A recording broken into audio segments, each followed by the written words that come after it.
Madlang people, this is Guerres, and welcome back to my channel again.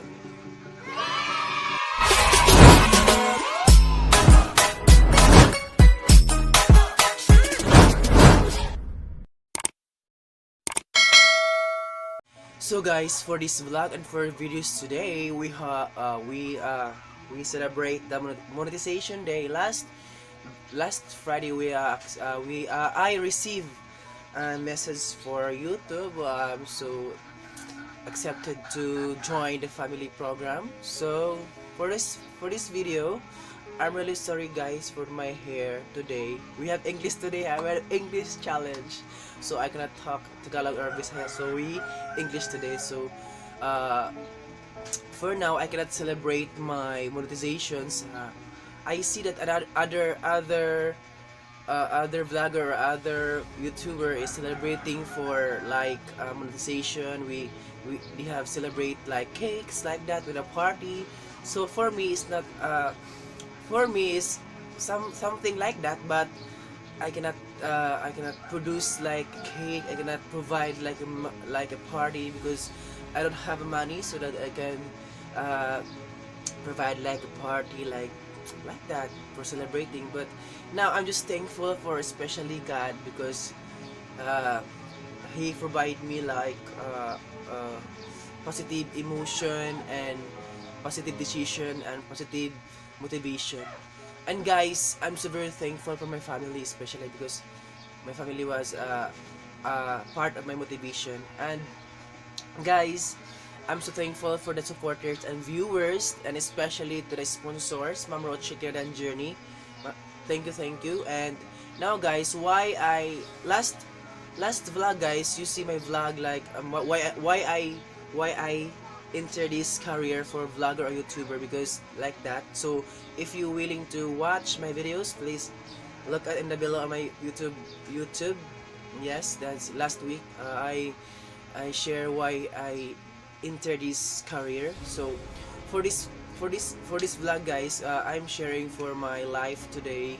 So for my motivation why I enter these careers. This is continue for my like this might continue to to share why I enter this career for this vlog. So guys, for me as a vlogger or YouTuber, we have so many trials and challenges before we enter this career. So guys, for me, they have many challenges like example, like no gadgets, no gadgets. You have lack of gadgets, lack of materials and utensils if you vlog, and especially for the internet.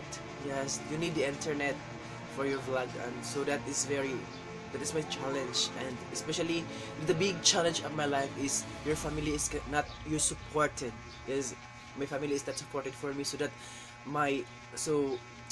maybe my family not supported because he or she not like hindi sila maniwala, o like sorry Tagalog na, hindi sila naniwala sa ganyang bagay na vlog. So that I always positive. I do anything for myself, not for myself only, but my motivation guys is to build a new house and to help my father, because my father right now have headache, like the stomach have like a hole, so that I help him. So if I have money someday, I will help him, and I will build someday soon my house. So guys, I'm really sorry. Oh my god.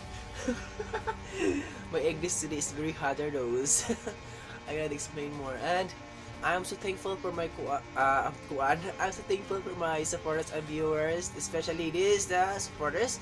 Thank you for these names. And number 1 is Rosicada and Journey. Number 2 is the only one supported when I was in Tagbilaran Christian Church in the Barin City, Jerome Dakula and the Dakula family, and Renato Adventure. Thank you so much for your concern, for your having me at the right time, having me to collab like the vlog, and having me to give us like motivation life, like positive emotion for me. Thank you for not adventurer, and thank you for your giving me a load like internet. Thank you so much, and thank you so much for your considering me a brothers, considering me as your family, and thank you for your concern to your uh,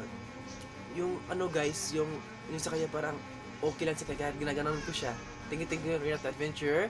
And especially for Hinampas family, thank you so much for your supportive Butik family and Koreaba family. Thank you so much. And to my team Makatawan, team Primera, thank you so much. And the admin for that team, thank you so much for your accepting me as a member for your team. So I'm so blessed. And for this career guys, it's a very step by step. Parang dito na ako magsimula guys. Parang yung ano ko, yung puso ko parang unti-unti niyang motivate yung puso ko na gawin ko tong bagay na to.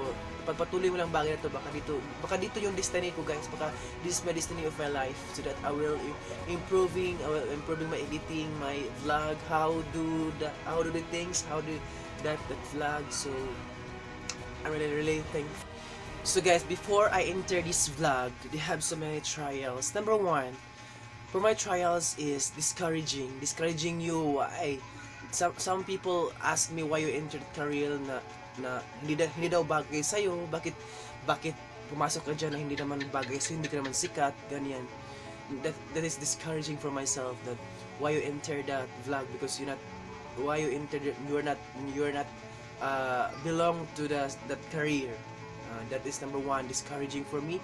And number two is disappointed. Na-disappointed sila sa akin guys, kasi ano guys, yung mga content ko daw is parang ano lang, parang wala lang. Hindi malabo daw na maging sikat ako. Oo naman, totoo naman guys na malabo masikat ako. Malabo daw na mag-monetize ako kasi yung mga videos ko is hindi daw maganda. Especially guys, yung mga kadugo mo talaga guys na mag-discriminate nimo, mag-judge nimo na ma-disappointed ni sa iyo na yung vlog mo na hindi walang pag-asa na ma-monetize diyan. So yung aking ginawa lang guys is malungkot guys, kasi yan ang sinasabi nila, pero ako is parang gusto ko lang yung patuloy ko lang. Hindi ko na sila intindi, basta yung sa isip at sa puso ko na go lang ng go talaga, kahit may mga tao na ganyan talaga. Hindi talaga guys na may mga tao na mag-dislike at like sa iyo na sa mga YouTube, sa mga vlog mo na ginagawa mo. So ang akin lang is patuloy, trust God before yourself, trust God before others, trust God before your family, because God is the always thing to do. Nothing is impossible.